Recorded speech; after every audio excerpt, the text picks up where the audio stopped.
जगतगुरु श्री कृपालु जी महाराज इतिहास के पंचम मूल जगतगुरु हैं।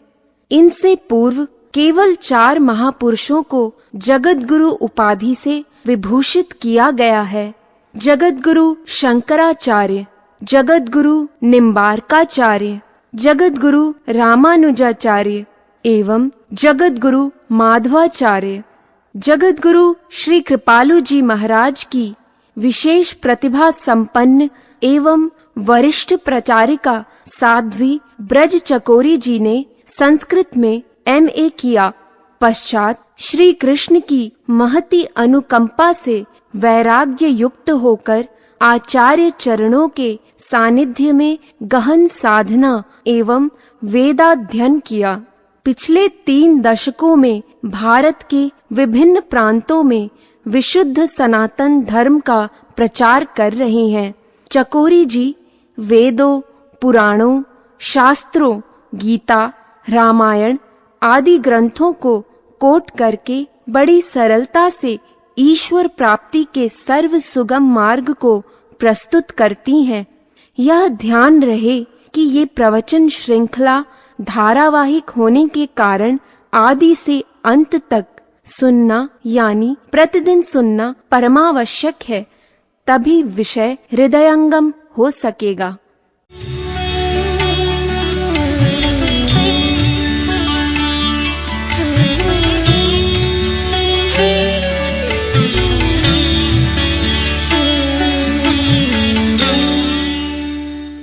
देखिए, शंकराचार्य जी की एक बात को हम लोगों ने नहीं माना। उन्होंने जो कहा ना कि अहम ब्रह्मास्मि, मैं ही ब्रह्म हूं, हमने नहीं माना। यहां तक कि भगवान के ही अवतार महात्मा बुद्ध, उन्होंने वेद विरुद्ध बातें कही। क्यों कही? जिस समय महात्मा बुद्ध हमारे यहां अवतार लेकर आए, उस समय लोग वेदों का बहाना लेकर, वेदों का सहारा लेकर यज्ञों में पशुओं की बलि चढ़ाने लगे थे। जहां वेद में यह कहा गया कि ये हव्य सामग्री यज्ञ में डालो, वहां उन पंडितों ने, जो तामसी प्रवृत्ति के पंडित थे, उसका अर्थ लगाया पशु।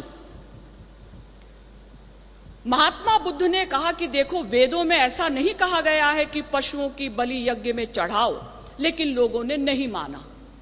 मजबूर होकर महात्मा बुद्ध को कहना पड़ा कि वेदों को मत मानो। तो चूंकि वेद विरुद्ध उन्होंने कहा, इसलिए हम लोग महात्मा बुद्ध के सिद्धांत का बहिष्कार करते हैं, लेकिन महात्मा बुद्ध को नमस्कार करते हैं, क्योंकि वो भगवान के अवतार हैं। लेकिन चूंकि वेद विरुद्ध कहा, इसीलिए बौद्ध धर्म भारतवर्ष से बाहर चला गया। तो क्या उन लोगों ने गलत बातें कही? ना, अपने समय के अनुसार कुछ उपयोगी बातें उन्होंने कही, लेकिन वो हमारे लिए श्रेयस्कर नहीं मानी गई। बहुत सी बातें समय के अनुसार अगर गलत भी हैं तो सही मान ली जाती हैं। जैसे एक हितैषिणी मां अपने बच्चे से कहती है, देखो बेटा, वहां मत जाना, वहां हव्वा है। ये हव्वा क्या होता है? अजी होता कुछ नहीं, बच्चा शैतानी कर रहा था तो हमने उसको डराने के लिए ऐसा कह दिया। ऐसा कहने से बच्चा डर जाता है और फिर शैतानी नहीं करता। तो ऐसे ही कभी कभी देश की परिस्थिति ऐसी होती है, समाज की परिस्थिति ऐसी होती है कि संतों को कुछ वेद विरुद्ध भी कहना पड़ता है, लेकिन वो बातें बाद में प्रमाण स्वरूप नहीं मानी जाती। इसीलिए तुलसीदास जी ने रामायण में लिखा, नाना पुराण निगमागम सम्मतम यत रामायणे निगदितम। मैंने रामायण में जो कुछ लिखा है समस्त वेदों, शास्त्रों, पुराणों से सम्मत होकर लिखा है। तुलसीदास जी ने बाल कांड से लेकर उत्तर कांड तक सैकड़ों चौपाइयों में यही लिखा कि मैंने जो कुछ इसमें लिखा है अपने मन से नहीं लिखा, अपने घर से नहीं लिखा, अपनी इच्छा से नहीं लिखा। जैसा वेदों में, शास्त्रों में, उपनिषदों में, पुराणों में कहा गया है, मैंने वो ही लिखा है। ऐसा उन्होंने बार बार क्यों लिखा? इसलिए लिखा कि लोग ऐसा ना समझ लें कि भाई ये तो उनका अपना सिद्धांत रहा होगा। उनको पता था कि वेद विरुद्ध कोई बात भविष्य में हिंदू धर्म वाले नहीं मानेंगे। तो देखिए, दो मतावलंबी हमारे सामने आते हैं। एक पार्टी कहती है संसार मिथ्या है, दूसरी पार्टी कहती है संसार सत्य है। और सब महापुरुष हैं, फिर भी आपस में विरोध है। एक ने शंकराचार्य जी के सिद्धांत को कह दिया कि ये तामसी सिद्धांत है, असुर कह दिया। बताइए, हमारे महाराज जी कहते हैं कि ये सभी महात्मा, सभी जगत गुरु पूर्ण महापुरुष हैं। तो अगर ये पूर्ण महापुरुष हैं तो इनमें झगड़ा क्यों?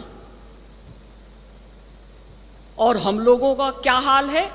किसी ने कहा संसार सत्य है, हां 100% सत्य है।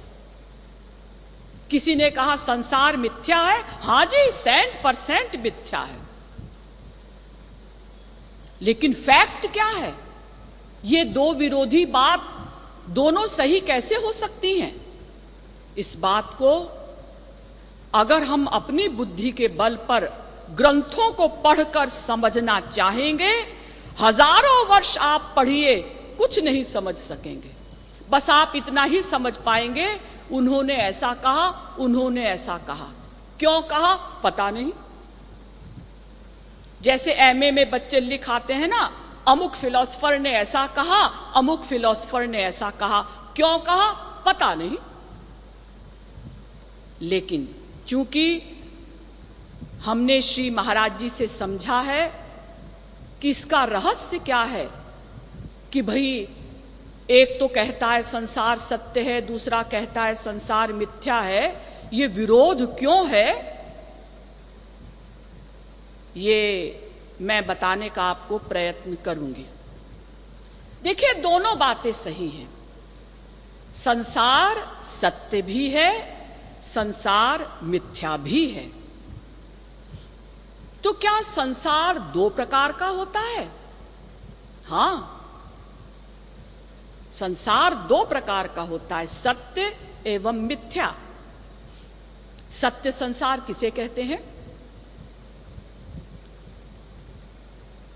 पृथ्वी, जल, तेज, वायु, आकाश का बना हुआ संसार, ये बाह्य संसार, स्थूल संसार जो हमें दिखाई दे रहा है, ये सत्य संसार है, क्योंकि इसको सत्य ने अर्थात ईश्वर ने बनाया है।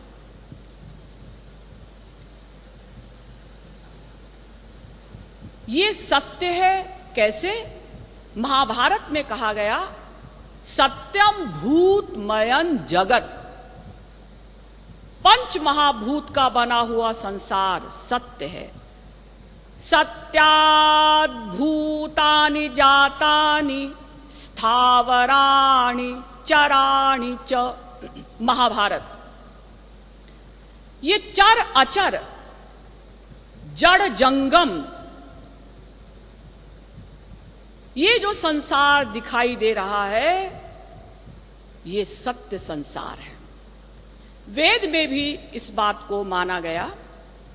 वेद में कहा गया, तस्माद् वा एतस्मादात्मन आकाशः सम्भूतः आकाशाद् वायुः वायोरग्निः अग्नेरापः अद्भ्यः पृथिवी पृथिव्यामौषधयः औषधीभ्योन्नम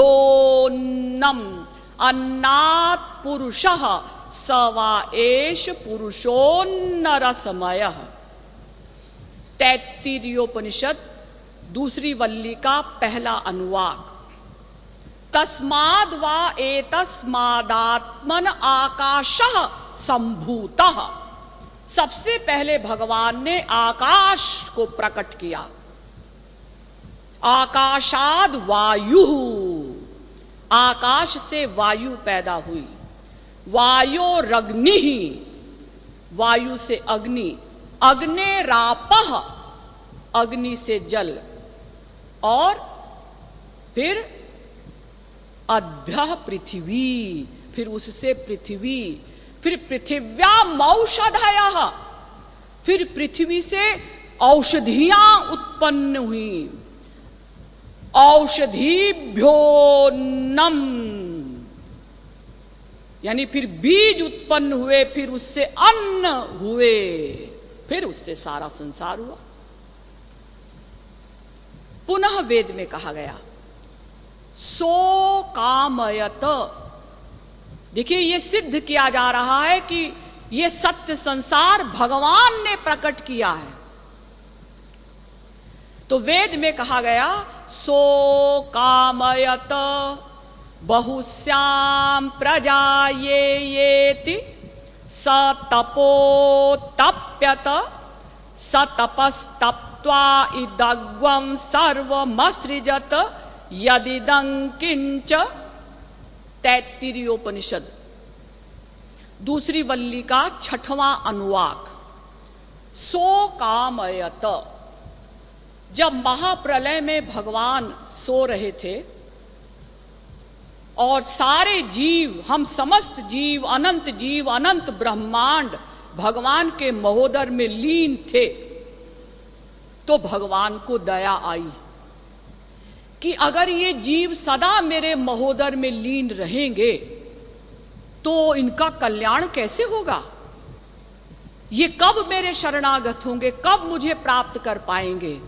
तो सो कामयत, भगवान ने कामना की। क्या कामना की? बहुश्याम प्रजा येति, कि भाई संसार को प्रकट किया जाए। उसके लिए भगवान ने क्या किया? स तपो तप्यत, उसके लिए भगवान ने तपस्या की। तपस्या की, इसका मतलब भगवान में कोई कमी रही होगी तो उनको सृष्टि करने के लिए तपस्या करनी पड़ी। ना ना, तपस्या भी तो सुनिए कि क्या की। वीक्षित मत्स्य पंचभूतानि, भगवान की आंखें बंद थी ना, महाप्रलय में सो रहे थे। तो जब भगवान ने इच्छा की कि भाई सृष्टि होनी चाहिए, जीवों को प्रकट करना चाहिए, तो उन्होंने आंखें खोली। वीक्षित मत्स्य पंचभूतानि, आंखें खोली, पंच महाभूत प्रकट हो गए। स्मित में तस्य चराचरम, और भगवान मुस्कराए तो चराचर ये संसार प्रकट हो गया। ये उनकी तपस्या है। हाँ भाई, बड़े आदमी के लिए तो यही तपस्या है। हमारे यहां कोई प्राइम मिनिस्टर, प्रेसिडेंट अगर फावड़े को छू भी लेता है तो न्यूज़पेपर में आता है आज प्राइम मिनिस्टर ने श्रमदान में भाग लिया। बेचारे लाखों मजदूर सवेरे से रात तक फावड़े से खोदते हैं, उनका तो कहीं फोटो नहीं निकलता। और प्राइम मिनिस्टर अगर फावड़े को छू भी ले तो फोटो निकल जाता है। हाँ भाई, वो बड़े आदमी हैं, उन्होंने फावड़ा छू लिया, यही उनका श्रमदान हो गया। इसी प्रकार से अनंत ब्रह्मांड नायक भगवान हमारे कल्याण के लिए अच्छे खासे बेचारे सो रहे थे, उनको आंखें खोलनी पड़ी, मुस्कराना पड़ा, तो ये उनकी तपस्या हो गई। यानी भगवान ने ये संसार बनाया है या प्रकट किया है, कुछ भी कहिए। फिर वेद में कहा गया यतो वा इमानि भूतानि जायन्ते येन जातानि जीवन्ति यत् प्रयन्त्यभिसंविशन्ति। तैत्तिरीयोपनिषद तीसरी वल्ली का पहला अनुवाक। यतो वा इमानि भूतानि जायन्ते, जिनके द्वारा ये समस्त भूत माने मनुष्य या समस्त जीव प्रकट हुए। भगवान हमारे माता पिता दोनों हैं। संसार में ऐसा नहीं होता। संसार में तो माँ अलग होती है, पिता अलग होता है जिससे हम पैदा होते हैं, लेकिन भगवान हमारी माँ भी है, पिता भी है, तो उनसे हम पैदा हुए। यतो वा इमानि भूतानि जायन्ते, पैदा हुए हैं हम उनसे। और ब्रह्म सूत्र भी कहता है जन्माद्यस्य यतः, प्रारंभ में ही वेदव्यास जी ने लिख दिया कि जन्माद्यस्य यतः, जिससे ये सारा संसार प्रकट हुआ। ब्रह्म किसे कहते हैं? जिससे ये अनंत ब्रह्मांड प्रकट होते हैं। यानी ये संसार भगवान ने बनाया।